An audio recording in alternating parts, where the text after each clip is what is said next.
a chance with Jeff Gordon maybe to get him across the finish line ahead of Jimmie. Well, I just saw the separation right there as the cars went underneath the start-finish line. It looked like Mark had gotten disconnected from the 24 car. I know that really hurts these guys as far as keeping that momentum going, but Mark did a great job getting Jeff to the front and almost getting him the victory lane. So right there at the end, I mean, everybody's kind of racing for themselves, but man, I'll tell you what, I've been here a lot of times, but I've never seen a win that close with that many cars at the start-finish line. Unbelievable. And Steve Burns is with the guy who helped push, got Jimmie across that finish line. Steve?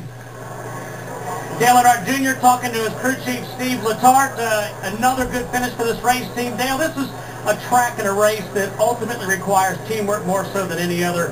Talk about all you could do at the end. Well, I was more comfortable pushing Jimmie, and I think we're the faster combination that way than me leading. And for some reason, when I was leading, I could get I would drive off his nose, and even running quarter throttle, I'd just get away from him, and we couldn't stay together. So we just kind of hung in there, and we got clear of the pack coming to the white, and I told Jimmie this to not lift no matter what, and he was telling me, all right, man, we're gonna. This looks like the middle, and not the middle. We're going to the bottom, and I just tried to stay in the back of him without wrecking him.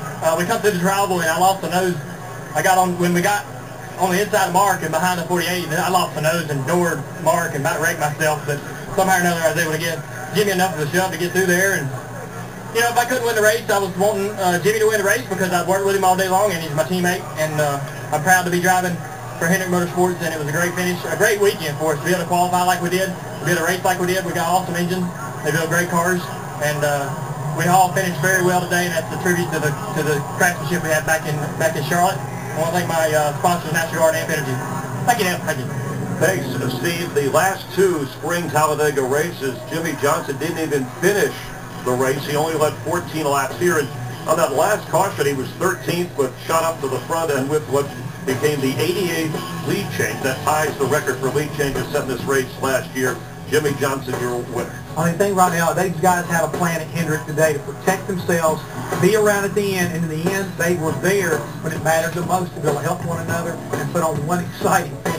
Kurt Busch wound up 18th. Seemed like every time there was a wreck, he was somehow in or around the activity. And Jamie McMurray, who had a plan to lay back with Juan Pablo Montoya and make a move, got caught up in some traffic and some mishaps there. Dave Blaney, the Blaneyacks, disappointed in Ohio, rooting for what would have been his first win in 370 career starts. No, it was an incredible run right there for Tommy Baldwin and Dave Blaney in that number 36 car. They came up a little bit short, but it was a wild day for a lot of different people. And this is how it finished. Another fantastic finish. But Jimmie Johnson, his 54th career win, tying him for 9th all-time with Lee Petty. More NASCAR on Fox Live from Talladega. We'll hear from some other drivers here in just a moment.